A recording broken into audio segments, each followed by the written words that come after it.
नमस्कार साथियों, आप सबका स्वागत है मास्टर जी अकेडमी पर। मैं सोनू कपासिया आप सबका हार्दिक स्वागत करता हूं।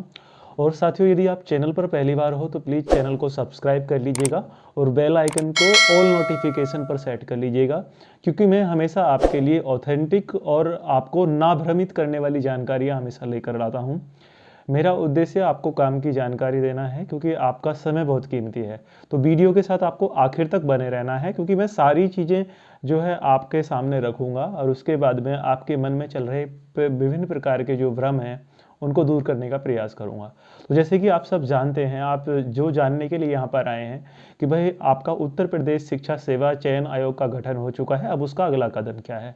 तो देखो साथियों, जब से आपका उत्तर प्रदेश शिक्षा सेवा चयन आयोग का गठन हुआ है तो आयोग हरकत में आ चुका है।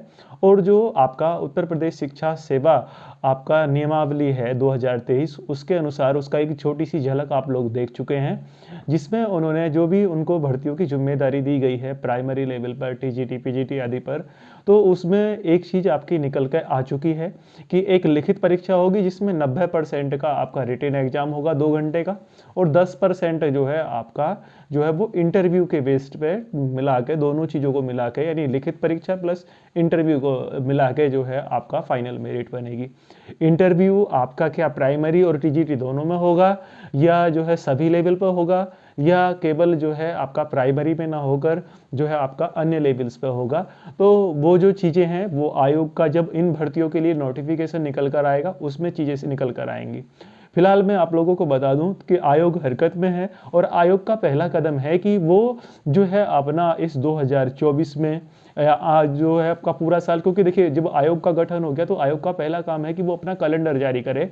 ठीक है, तो विभिन्न विभागों से डाटा इकट्ठा किया जा रहा है कि किस विभाग में आपका कितनी भर्तियां रिक्त हैं। तो ये चीज़ आप देखेंगे कि जो 2022 में आपका देखो प्राइमरी का तो वैकेंसी निकला नहीं है, तो प्राइमरी का डाटा उनके पास है भी, और जो एक स्पष्ट डाटा नहीं मिल रहा है उसके कई सारे कारण हैं। मैं वो आप लोगों को बता दूं, वर्तमान में बेसिक शिक्षा विभाग में कई सारी प्रक्रियाएं गतिमान है, जैसे कि आपका पदोन्नति है, आपका पारस्परिक स्थानांतरण है, म्यूचुअल ट्रांसफ़र, जो एक दूसरे से सहमति से टीचर्स जो है एक दूसरे के स्कूल में चले जाते हैं, जो जिसको पास पड़ता है अपनी सुविधा के अनुसार आपका। और 12,460 जो एक काफ़ी पुरानी भर्ती थी, उसमें भी जो है आपका नियुक्ति पत्र की प्रक्रिया गतिमान थी। फिलहाल वो सुप्रीम कोर्ट से रुकी हुई है, लेकिन वही चीज़ है।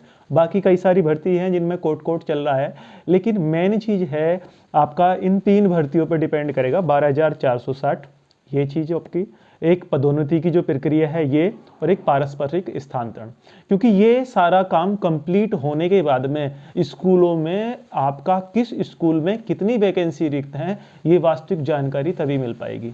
क्योंकि देखिए इन सभी प्रक्रियाओं में जब पदोन्नति होती है, तो जब किसी शिक्षक का प्रमोशन होता है तो ये बहुत कम चांस रहते हैं कि उसे वही स्कूल मिलेगा, तो वो अन्य स्कूल में जाता है, तो वहाँ तो शिक्षकों की संख्या बढ़ गई, लेकिन जहाँ से वो गया है वहाँ तो घट गई ना। तो ये एक बड़ा कारण रहेगा। दूसरा, पारस्परिक जो स्थानांतरण है उसमें कोई दिक्कत नहीं है, एक जो है आपका टीचर गया और दूसरा आ गया। तो जो पदोन्नति की प्रक्रिया होनी है, लगभग अगर टोटल ओवरऑल मान के चला जाए तो लगभग 40 से आपका 50,000 के बीच में आपका प्रमोशन जो है बेसिक शिक्षा विभाग में होने हैं। तो ये मान के चलो कि इन शिक्षकों के जब नए स्कूल में ये लोग जाएंगे तो उससे पुराने स्कूलों में रिक्तियाँ होंगी। तो उसके बाद में जब सारा डाटा कलेक्शन होगा तो ये बात निकल कर आएगी कि अब वास्तव में किन स्कूलों में कितने टीचर हैं। जैसे कि मैं बात करूं कि प्रमोशन होने को हो या ना हो, तो हमारे विद्यालय से भी अगर दो लोगों का स्टाफ अगर जाने वाला है अन्य विद्यालयों में, अगर प्रमोशन होता है तो वहाँ पर केवल एक शिक्षा मित्र साथी रह जाएंगे। तो आप ऐसा मान के चलिएगा कि अगर इन पदोन्नति वाली प्रक्रिया में जो है अगर उन्हें ही मतलब इन स्कूल जिन स्कूलों से प्रमोशन हो रहे हैं उन्हें वो स्कूल नहीं खुलते हैं, तो ये डेफिनेटली आपका इतने पद रिक्ति आप मान के चलिएगा। तो जितनी ये जो एक भर्ती प्रक्रिया की जो गुंजाइश बनेगी, बिल्कुल बनेगी। तो ये चीज़ मैंने आपको स्पष्ट की कि जो आपका अन्य जो विभाग है, जैसे माध्यमिक शिक्षा हो गया आपका और उच्चतर हो गया, तो उनमें जो है जो आयोग के पास डाटा है, आयोग के संज्ञान में ये भी है कि 2022 में आपका टीजीटी पीजीटी वाला फार्म भरे गए थे और उसकी लिखित परीक्षा नहीं हुई है, तो जो है उसकी तरफ पहला कदम होगा।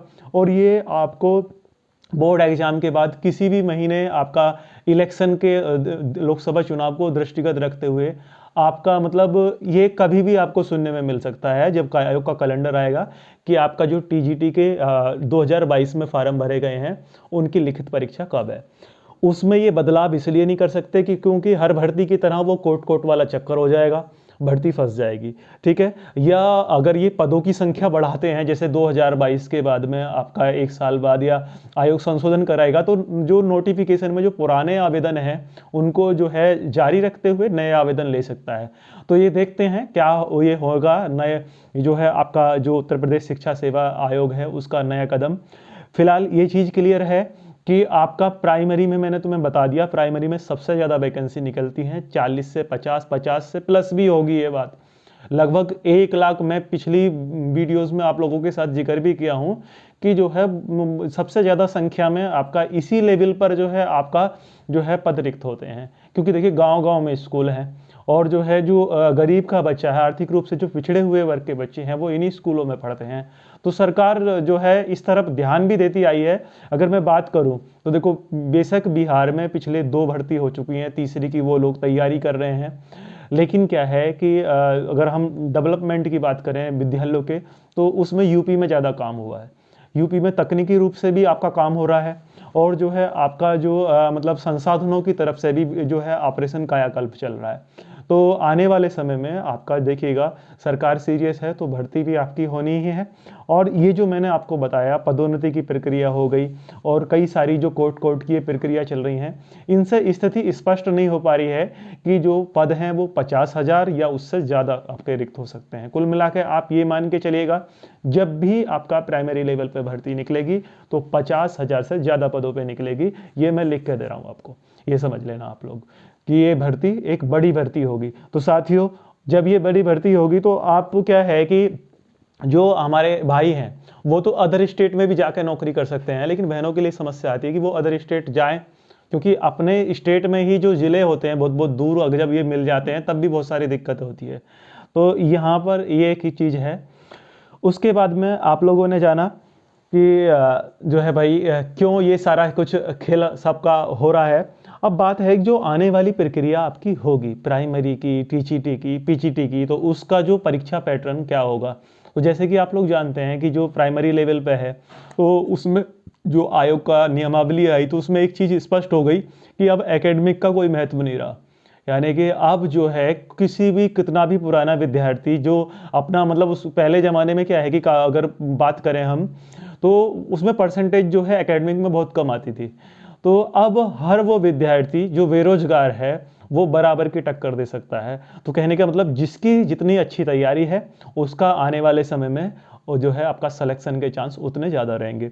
रही बात जो आपकी गतिमान भर्ती प्रक्रिया टीजीटी वाली है उसकी लिखित परीक्षा की, आपकी कभी भी आपका जो है जब ये आयोग का कैलेंडर आएगा तो उसमें जो भी आपका नए सिरे से कुछ बढ़ा के पद बढ़ाते हुए आपके आवेदन मांगे जाएं या पुराने नोटिफिकेशन पे लिखित परीक्षा कराई जाएगी, वो रद्द होने से तो रही क्योंकि फिर पंगा हो जाएगा।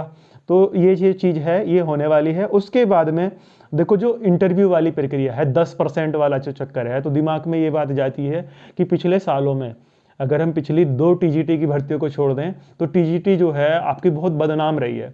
वो क्यों बदनाम रही है आप सब जानते हैं, क्योंकि हम सब के संज्ञान में बहुत सारे लोगों ने तो फार्म भी नहीं भरते थे, लेकिन वर्तमान में जो आपका पीछे 2 भर्तियां हुई हैं तो भाई वो काफ़ी जो है पारदर्शी तरह से हुई हैं और जो है मेहनत करने वाले अधिकतर लोगों का सिलेक्शन हो गया और जो वर्तमान में मेहनत कर रहे हैं टीजीटी पीजीटी के लिए उनका भी सिलेक्शन होगा। तो अब इंटरव्यू वाला जो लेवल है तो मुझे नहीं लगता कि ये प्राइमरी वाले लेवल पे आपका होने वाला है, लेकिन फिर भी होगा तो आप लोग तैयार रहिएगा। आपसे एक टीचिंग टाइप डेमो लिया जा सकता है कि आप पढ़ाने का तरीका आपको आना चाहिए। मानो आपका ये 10% ले रहे हैं जैसे, तो आपको पढ़वा के देख सकते हैं, कोई टॉपिक दे दिया, ठीक है, वो आपकी पसंद का हो सकता है या आयोग अपनी तरफ से दे। आपका किस तरह से आप पढ़ाते हैं, आप कितना झिझकते हैं बच्चों को, आपका डीलिंग किस तरह की है, तो वो चीज़ आप अपनी तैयारी रखें। एक घर में छोटा सा बोर्ड रखें और उसके सामने अपना प्रैक्टिस करके देखें, आपकी झिझक खुल जाएगी।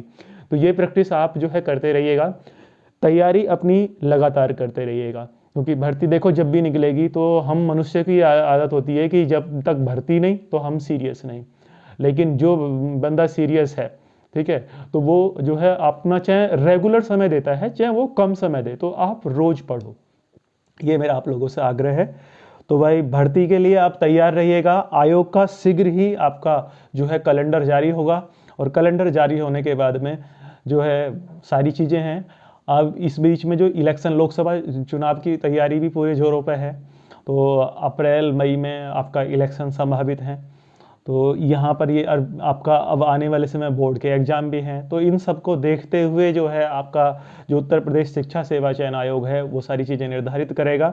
आप लोगों का दायित्व यही बनता है कि भाई आप जो है अपनी तैयारी को अच्छे से करते रहें। हर जो आपका सब्जेक्ट है, ठीक है, जैसे कि आप ये चीज़ क्लियर हो चुका है कि जो है आपका प्राइमरी लेवल पर सामान्य ज्ञान और जो भी आपका सब्जेक्ट वाला जो मैटर है वो सब पे आधारित आपके जो है पेपर होंगे। तो तैयारी करते रहिएगा। और रही बात यह है कि अपने स्टेट में जॉब करने का अलग ही मज़ा है।